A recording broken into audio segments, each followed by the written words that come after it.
Hey guys, JT Plays here, and today we're going to be exploring the Pendle Creative Library.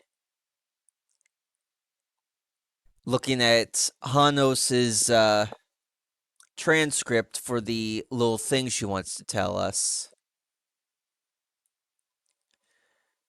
Thanks to Miss Canary.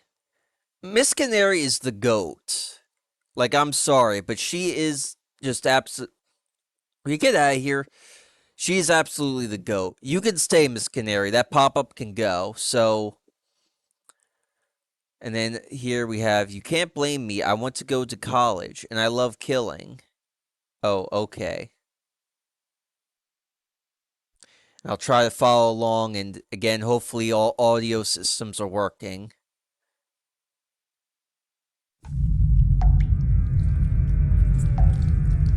There is an angel that lies within the states of the world, burrowing and digging within gilded, jaded men who dream of the day that the angel's broken, lumbering body might rise from the ground and fully crush the earth. It is not such a simple thing, for there is hunger, always hunger.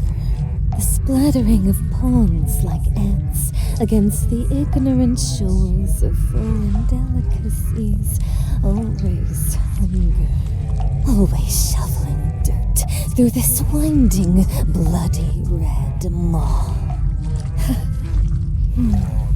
As a worm must dig to maintain its kingdom, gasping, squirming, heaving itself through rock and dirt, and mud, and roots. So too must the great kingdoms of the earth, through trenches and foxholes, through the screaming, broken-toothed bodies of the despised enemy, through the skin of those who do not know, and never wanted to know the kingdom of the red. This is all done willingly, though if asked, you'd be given tinted excuses that obscure the loyalty behind. The butchers of the world, my beloved butchers, that cut and skin and turn the other countries and their nebulously existing peoples into buffets of which I'm a sample.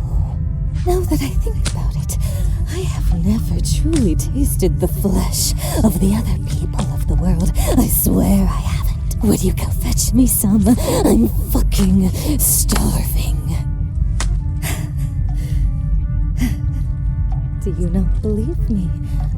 Discard what was said before and only know the words of now.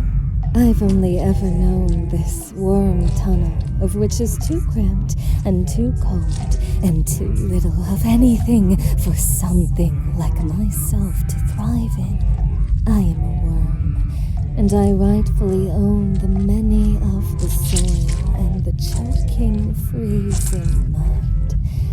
Every skeleton and gem gripped by the dirt is mine to discover, like the great Pluto of legends.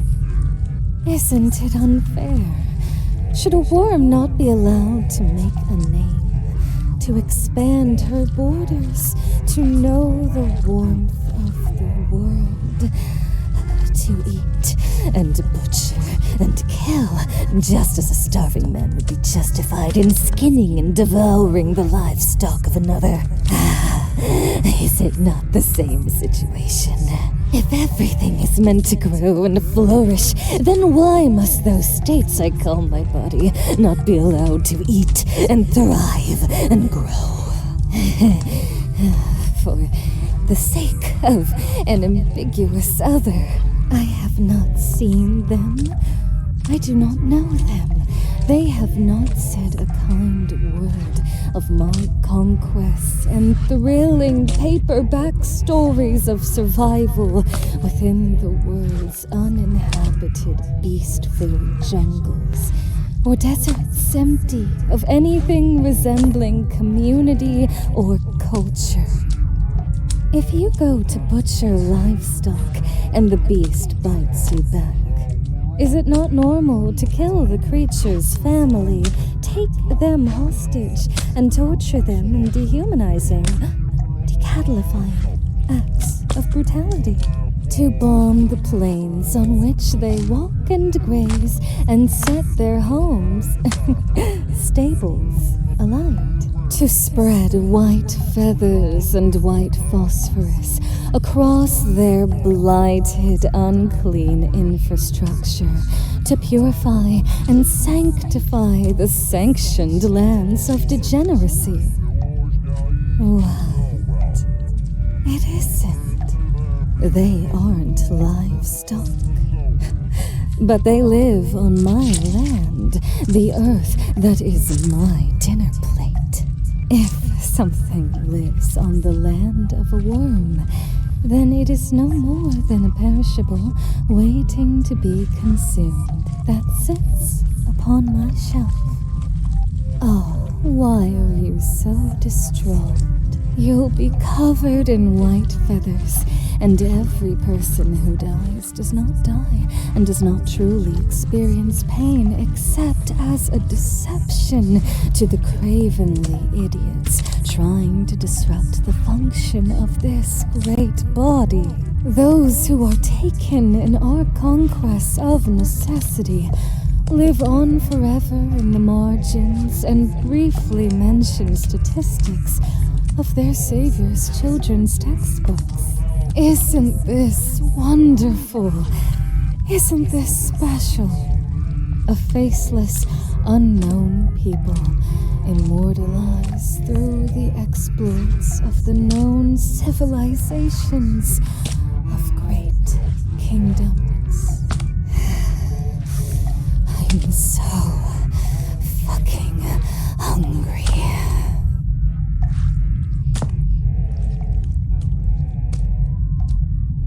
Okay, Miss Hecate, why are your daughters so messed up? Like, generally, what is going on here?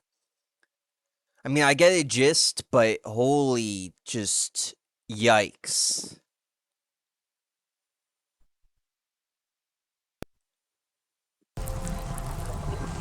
We became something new, wonderful.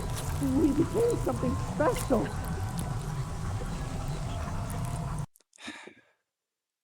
Where's Reggie Rock when you need him? Before moving on, I will say that I really do like the sort of anti war message here because I'm not a big fan of war. Let's just see, is this something we missed out on? Oh, no, it's just the interview. And especially with the whole, well, I just wanted to go to college. I'm sorry, but I really don't like the idea of, well, if you want an education or free college, you gotta go ahead and go to war, sign up for the military and stuff. It's like, seriously? It's bad enough college degrees don't seem to mean anything these days. Now you gotta go to war to foot the bill, or join the military to foot the bill. Anyway, before I turn this into a political rant video, my processor my predecessor was such a docile thing. Pathetic, really. The only thing I can admire about her was her sense of teamwork. Like a platoon of soldiers, those women moved in harmony. The cow, the beating heart of a being motivated by the desire to stomp out the competition and win. What were their names? I never bothered to remember, but together it spelled something ironic. And that would be Strikeout, which I did not get for some reason, but and to find out that information, you need to go ahead onto the Digiboo site.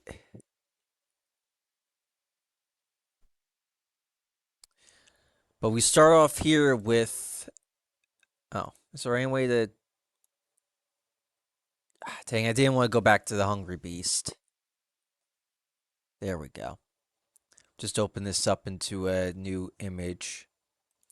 To hit a home run, a picture of Pamela's wedding, Harriet smiling in the same pink gown the other bridesmaids wore as they stood around the bride in front of the church. A picture from Jenny's birthday with Harriet presenting the giant blue cake as her friends sang happy birthday. A picture a picture of Ashia, Sharon, and Harriet lounging on the beach, sun shining above them. A picture taken just before the last game Harriet ever played. The 9 women with their arms around each other, laughing together in their Heraclitus uniform.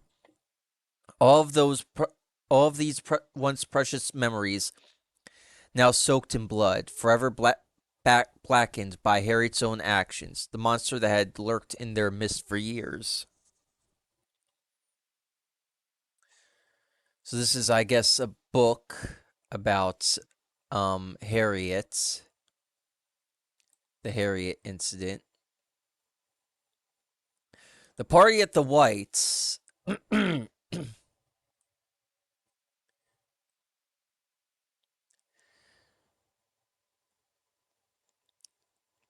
The party was in full swing. Dozens of costumed college students drinking, dancing, and socializing without a care in the world. As the excitement of the night approached its crescendo, 24-year-old Ian White gathered his guests into the central room of the large basement that hosted the home bar. To the partygoers' horror, Ian unveiled the gun taken from his father's office and opened fire on the crowd. People panicked, pushing and shoving each other as they drunkenly tried to stumble away from the danger. Fake blood from Halloween costumes mixed with real blood from bullet wounds splattering on the floor and walls of the room. It is easy to visualize this as how things might have happened. Discussing an unsolvable Halloween massacre. Murphy did mention and sort of touch in on this on the funeral band update, how people will tend to go ahead and try and make a profit off of these type of disasters. And I don't know if Tyler Bone is someone we know of at the moment. Could just be a name, but he's the one doing these books here.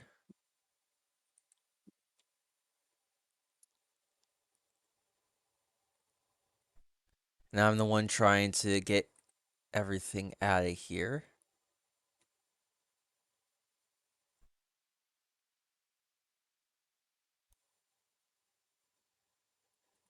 Okay, yeah, let's do that again. Actually, hold on, let me read what the back of this says. Leave no detail unnoticed.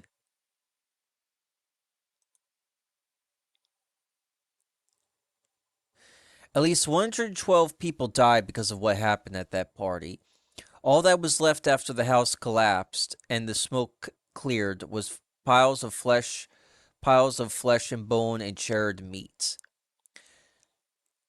I know I didn't do the Halloween update, but I can assure you guys the house didn't collapse. Unless there's been an update since where they decided to collapse the house because nobody wanted to move into it, I don't think this is the case.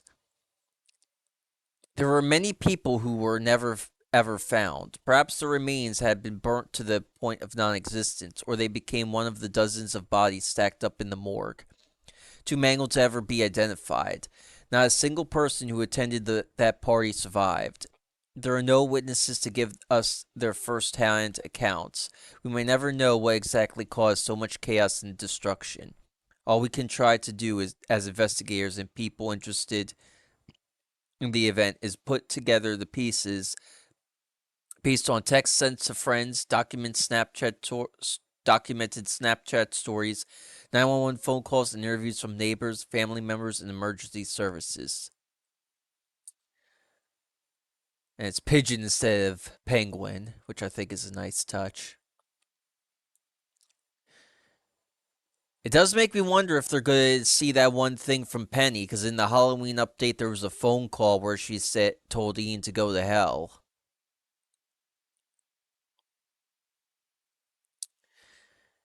And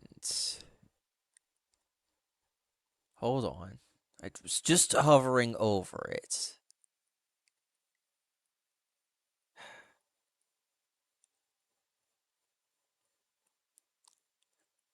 I'm sorry, guys. I'm trying to get better at this. I really am. Anyway, one last thing from Ian, and then we'll call it a video. Oh. Hold on. There we go. Not sure what that error was all about.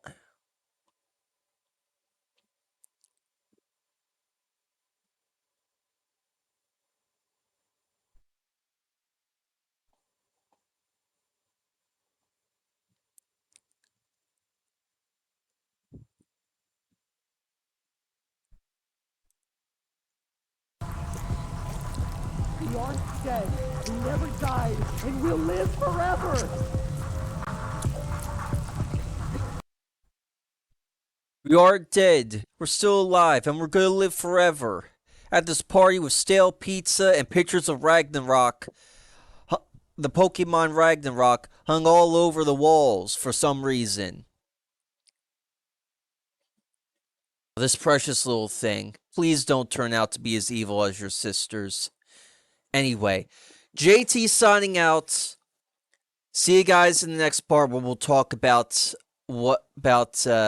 Hilda Conversations messages or article, excuse me, on Home Run Harriet.